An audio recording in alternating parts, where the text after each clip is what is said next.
The House of Commons, even the ante room is not where you come for intellectual conversation, certainly not the disinterested and thoughtful conversation that we more commonly associate with common rooms or the Newsnight Review studio. And it's odder in a way, but when it comes to questions of what our intelligentsia are up to, that it should be me, a Conservative MP, addressing this question, because the Conservatives are famously the stupid party, and in the past Conservatives have regarded this as a badge of pride rather than something to be ashamed about. The Conservative Party has felt that it's in tune with the broad British sense that intellectuals are creatures whom one should regard with, at best, suspicion and at worst, distaste. You may be familiar with the works of two particular, typically English cartoonists, Pont and Osbert Lancaster. Pont has a series of cartoons entitled The British Character, in which he depicts the British people in the 1940s in a number of characteristic poses. So, for example, he shows the British with their particular interest in country houses, or the British with a particular fondness for breakfast eaten in silence. But one of the most potent is Pont's cartoon, where he says, the British character, suspicion of intellectuals. And there you see a drinks party, composed of genial and attractive people, much like all of you. And there you see the figure who is the intellectual. And he's an ill-favoured individual, his hand tucked into a rather ugly corduroy jacket, haranguing a rather beautiful woman in the corner of the room, while everyone else looks on in horror.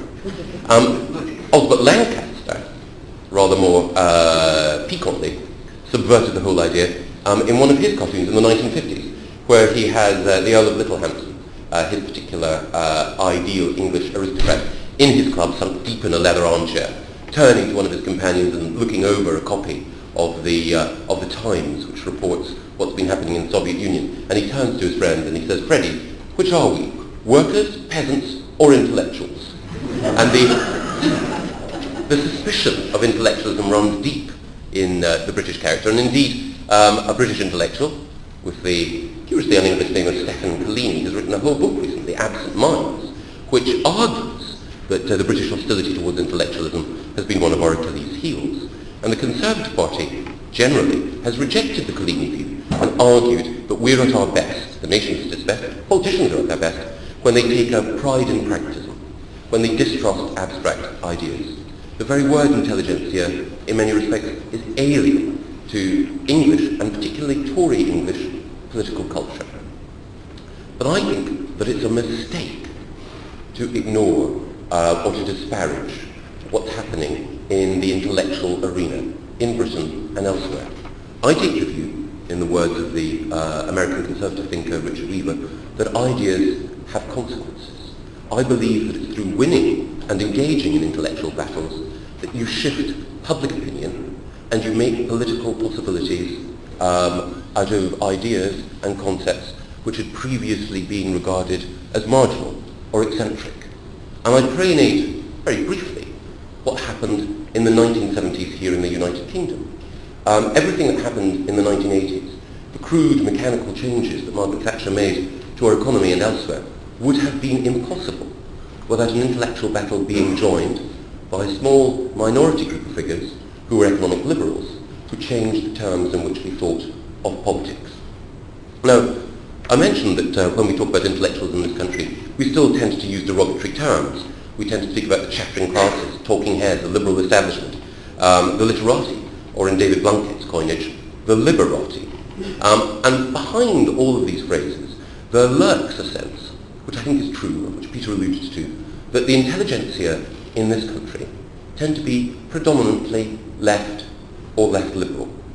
If you look, for example, at the arena that Peter mentioned earlier, where you're likely to find intellectuals, the Newsnight Review studio, think of the names of the people who are likely to crop up there, either in the studio or as the subject of discussion. Tom Paulin, Germaine Greer, Jonathan Glover, Harold Pinter, John Pilger, all Echo Esham, any of the figures you're likely to see appearing, any of those whose works are being discussed, which have a political slant, tend overwhelmingly to be on the left. And one of the curious kinks to that is that however much the English might still feel a slight chill when they talk about the intelligentsia, that chill is all the more scary.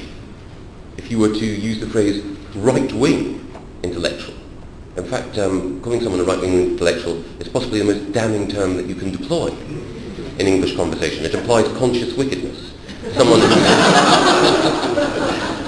who's in love with Wagner, Tweed, and the torture of small animals. People like Roger Scruton, Maurice Cowling, or Andrew Roberts. There's only one thing worse, of course, than an English right-wing intellectual, and that's a right-wing US intellectual. Someone who is in hock to big oil, big tobacco, and is anxious to erect a big brother state. Names like Milton Friedman, Paul Wolfowitz, and Irving Kristol are in fact bogies that you use to frighten small children these days, rather than distinguished contributors to a broader intellectual conversation. And one of the things that I do want to stress is that while I deprecate that, and while I believe that what the New Culture Forum is attempting to do is to reclaim the concept of respectable intellectualism on the right, I do acknowledge why it is the case that most intellectuals, or people who wish to style themselves as intellectuals, tend to be on the left. Ian MacLeod, a past Conservative politician, made the point that if you were to take a group of 10 undergraduates and were to divide them 5 left, 5 right, those 5 who were on the right were likely to go into banking or accountancy or the professions like medicine or the law. Those 5 undergraduates who were on the left were far more likely to become tenured academics, broadcasters, film directors, civil servants. Those 5 on the left were far more likely to form a willing set of recruits for the intelligentsia, while those 5 on the right of equal intellectual power were likely to devote their intellectual power either to making money or to making things work. And so, in that sense, we shouldn't, I think, take the preponderance of left-wing views in the intelligentsia as something which is a disastrous departure from human nature. It reflects one aspect of human nature. I should enter a rider, however, at this point. As people like Shelley and others have pointed out, if you look at the annals of English literature, you will find that most of the best writers and poets are conservatives, whether it's T.S. Eliot, W.B. Yeats, Shakespeare, Wordsworth, Pope, or Dryden. There is a distinguished tradition, a great tradition, of Tory or conservative English writers. But in general, the intelligentsia has been seen as being on the left.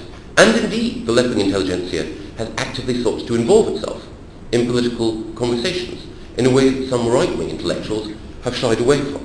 If you think of Dame Antonia Fraser's Camden Hill group in the 1980s, or Charter 88, or even if one thinks more recently of the Nexus movement, which was set up in the 1990s to provide intellectual support to New Labour, the active involvement of academics, writers and thinkers in politics has tended to come from the left.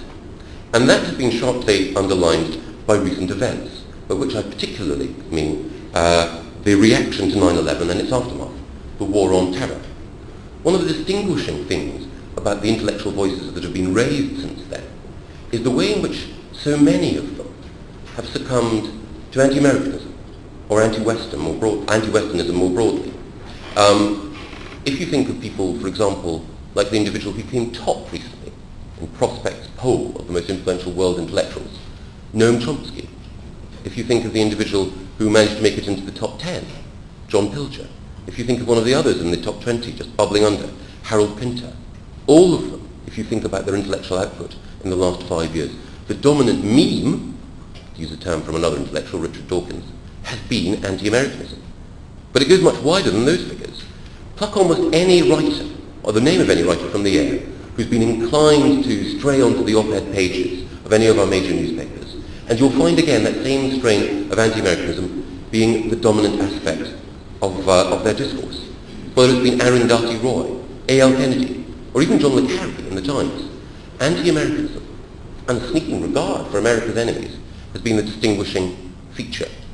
And in the same way, if you think about those journalistic voices who've been dominant during that period, on the left, people like Jon Snow, or Seamus Milne, or indeed almost any of the commentators on The Guardian, but even on the right as well, Max Hastings, Simon Jenkins, Corelli Barnett, the view has been suspicious of America, hostile to the war on terror, and as I say, sometimes possessed of a sneaking regard for America's antagonists.